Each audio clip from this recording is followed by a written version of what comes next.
Hello guys, नमस्कार। Study बाबा education में आपका फिर से स्वागत है। हम आज फिर से आरटीएम यानी कि रिवीजन थ्रू एमसीक्यूज के 10 क्वेश्चन करने वाले हैं और ये काफ़ी इंपॉर्टेंट क्वेश्चंस हैं। आप रिवीजन करते रहिए, बने रहिए हमारे साथ। तो नाउ लेट्स सी। तो देखते हैं गाइस, क्वेश्चन नंबर 61। इससे पहले हम 60 क्वेश्चंस कर चुके हैं। The Navtej Singh Johar versus union of India case है। ये काफ़ी रिसेंटली न्यूज़ में रहा है। तो ये कहना कि विच रिलेटेड टू, ये किससे रिलेटेड है? नवतेज सिंह जौहर केसेस जो किससे रिलेटेड है? तो गाइस डायरेक्टली ये द हिंदू का एक क्वेश्चन है जो उससे भी रिसेंटली रहा था। ये सेक्शन 377 ऑफ आईपीसी यानी कि इंडियन पिनल कोड की बात करता है। मैं डायरेक्ट इसको बता देता हूँ। तो Navtej Singh Johar versus union of India case section 377 से रिलेटेड है, बिकॉज जो इस समय सेक्रेटरी थे minister of law and justice, उन्होंने एक लैंडमार्क डिसीजन दिया था ऑफ द सुप्रीम कोर्ट यानी कि 2080 में, including these are talking about homosexual sex. तो गाइस पहली वीडियो काफ़ी लंबी हो गई थी इससे पहले वाली, तो इसमें थोड़ा डिटेल में बात करते हुए आगे बढ़ेंगे। Next question is right to religion can be constrained if in case of, यानी राइट टू रिलीजन किसकी बात करता है? Number 1 public health emergency. Second is state can interfere if lower caste are not allowed in Hindu temples. Select the right code, यानी कि बात करा कि विच आर राइट। तो guys both are right because guys right to religion is subject to public order, morality, health and other provisions relating to fundamental rights. All these are instrument are related to FR यानी कि fundamental rights. And state permit करता है किसको? Social welfare के लिए, यानी कि आप social welfare and reform through open Hindu religious institution. आप किसी भी हिंदू रिलीजन इंस्टीट्यूशन या मंदिर या जैसा भी कोई भी हिंदू रिलीजन जो कॉज है उसके लिए क्या कर सकते हैं? आप ऐसा सोशल वेलफेयर कर सकते हैं। आज आपको परमिशन है, आप ओपन कर सकते हैं। तो both are right answer, C is right. Consider the following statement about H5N1 virus. ये इस समय थोड़ा सा न्यूज़ में भी था। तो ये H5N1 वायरस के बारे में बात करें। H5N1 जो वायरस है is a type of influenza virus that cause a highly infectious severe respiratory disease in birds. Obvious है। And second is in human cases, एक minute guys, in human cases the infection is easily transmitted from person to person. And third in the virus is not sensitive to heat, यानी कि not sensitive to heat, यानी कि ये sensitive नहीं है अगर वो गर्म भी होता है, यानी कि हीट होता है, मतलब अगर गर्मी पड़ती है तो। विच ऑफ द, यानी कि अगर बात की जाए कि यानी कि हीट के प्रति इतना सेंसिटिव नहीं है, it's incorrect. Talking about incorrect, not correct guys. तो गाइस पहला आंसर जो है वो राइट है, because H5N1 is type of influenza virus the cause of highly infectious, and इससे जो रेस्पिरेटरी प्रॉब्लम है हमारी वो भी होती है बर्ड्स में। बिकॉज चाहे वो वैसे तो जो H5N1 बोलता है कि ये चिकन होता है, यानी मुर्गे और मुर्गे हैं, पक्षी हैं, कुछ चिड़िया हैं, बर्ड्स हैं, उनसे फैलते हैं। तो first is right answer. Talking about wrong, तो सेकंड क्या है? ह्यूमन केस में देखा है तो इन्फेक्शन होता है इजीली, कैसे? पर्सन से पर्सन में, नॉट गाइस। ये होता है एनिमल टू, यानी कि बर्ड्स टू पर्सन में, बर्ड टू पर्सन में होता है। बिकॉज इसका जो रेट है ये होता है have been associated with close contact with infected live और डेड बर्ड्स के आने पे, यानी कि आप उसके इन्फेक्शन में आते हो, कोई मरा हुआ या जिंदा बर्ड है। ये virus does not infect human easily and not spread from person to person, because ये अनयूजुअल होता है लाइक। तो second is wrong. And not sensitive, नहीं guys, this virus is sensitive heat, so third is wrong. Answer is B. Next question is consider the following statement regarding H9N2 virus recently see news. ये भी काफ़ी news में था H9N2 virus. Guys देख के जाइएगा ये वायरस और ये सब आने, क्योंकि कोविड भी काफ़ी वायरस से फैला था, तो कुछ भी हो सकता है। तो this talking about first one is H9N2 is a subtype of the influenza, यानी कि subtype of influenza A virus which cause human influenza as well as bird flu, यानी कि ये क्या है? ये सब टाइप ऑफ इन्फ्लुएंजा वायरस का, और जो कॉज है इसका वो ह्यूमन इन्फ्लुएंजा हो सकता है जैसे बर्ड फ्लू की तरह। H9N2 virus are found worldwide, okay, in wild birds, यानी कि जो जंगली पक्षी होते हैं उनमें पाया जाता है पूरे worldwide. And are endemic in poultry in many countries, और सबसे ज़्यादा एंडेमिक होता है कहाँ? पोल्ट्रीज, जब मुर्गी पालन होता है। H9N2 virus infection in humans are rare, okay. but likely underreported due to typically mild symptoms of the infection. Okay ये कहना है कि ये जो इन्फेक्शन है ह्यूमंस में थोड़ा रेयर है बिकॉज ये अंडर रिपोर्टेड है अभी, because typically mild symptoms of the infection इसके देखे गए हैं अभी. तो देखते हैं guys which are statement correct पूछ रहा है. थोड़ा मैं इसके बारे में बता दूँ, थोड़ा नया है ये, आपने पढ़ा होगा या नहीं. H9N2 is a subtype of the influenza A virus. That is first is right because it cause human influenza as well as bird flu. Okay.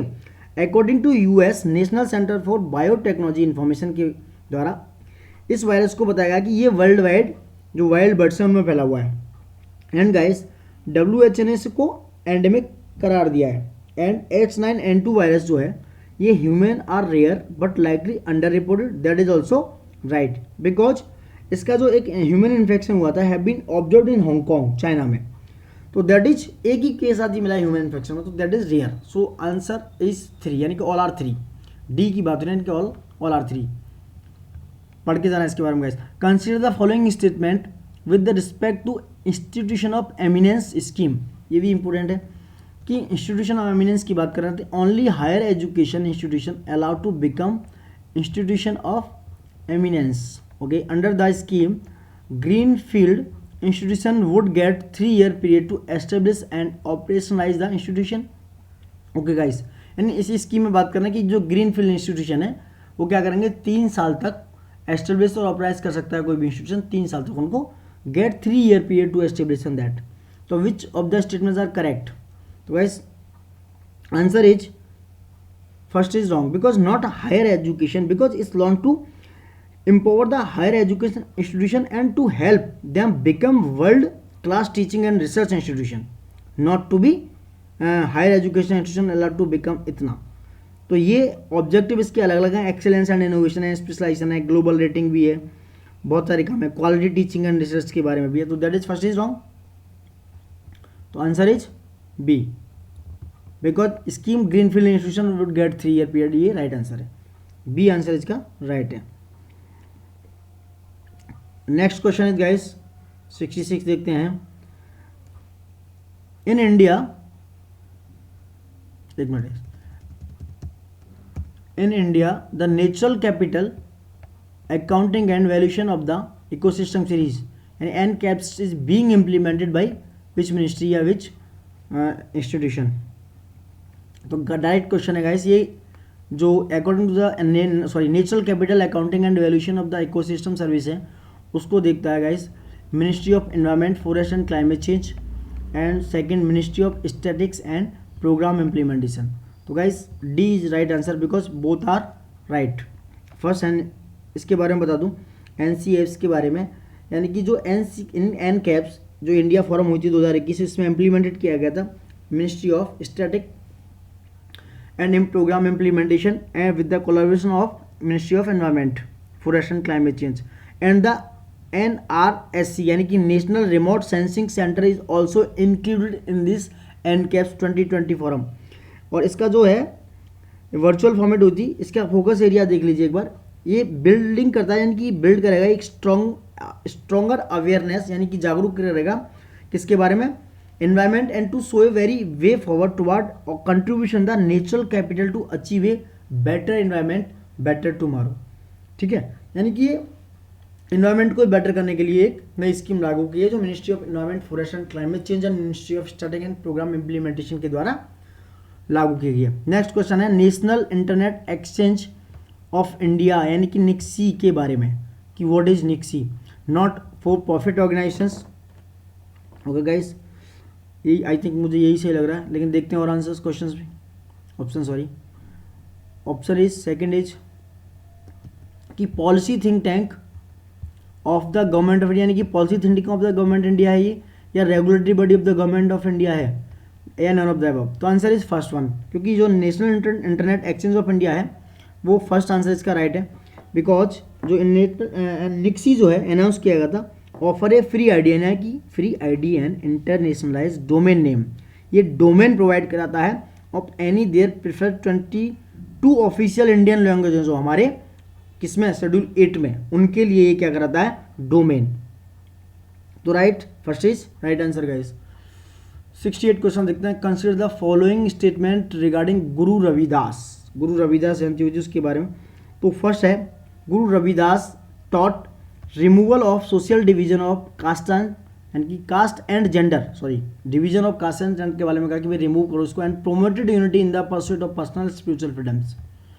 Second is the Panchvani text of the Dadupanthi tradition within Hinduism also include numerous poems of Ravidas.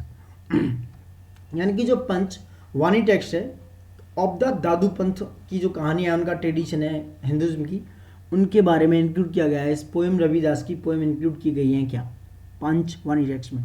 तो ऐसे guys, तो I think कि first is right. Guru Ravidas ji जो थे Indian mistake poet थे, भक्ति movement थे, भक्ति मूवमेंट में 15 और 16 सेंचुरी के दौरान. और उन्होंने टीचिंग की कहाँ पर, region of Uttar Pradesh, Rajasthan, Maharashtra, MP and all, north part में एंड सेंटर में भी, सेंट्रल में. तब पंचवानी टेक्स्ट जो है इसका Dadupanthi tradition within Hinduism also includes numerous poems of Ravidas because Guru Ravidas taught removal of social divisions of caste and gender and promoted unity in the pursuit. यानी कि both are right. C is right answer guys. And 69 question की बात करते हैं. देखिए guys कितने महान कवि और इन्होंने हमारे देश के लिए एकता और सूत्र में बांधने की काम किया. Achanakmar, Udanti Sitanadi, Indravati tiger reserves are located in which of the following state. तो अगर एक भी पता गाइस तो आप उसको बता सकते हैं कि उदंती और इदंती इंद्रावती कहाँ है, that is in Chhattisgarh. Because ये छत्तीसगढ़ में है. टाइगर रिजर्व हैं सारे, टाइगर कंजर्वेशन है.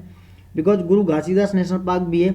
This will be Chhattisgarh 4th tiger reserve, Guru Ghasidas national park. तो गाइस ध्यान रखने वाली बात है. 3rd टाइगर रिजर्व था Achanakmar, Udanti, Sitanadi and Indravati tiger reserves. तो ये टाइगर रिजर्व्स हैं जो काफ़ी मतलब इम्पोर्टेंट हैं, चारों टाइगर रिजर्व्स हैं. तो आंसर इज डी.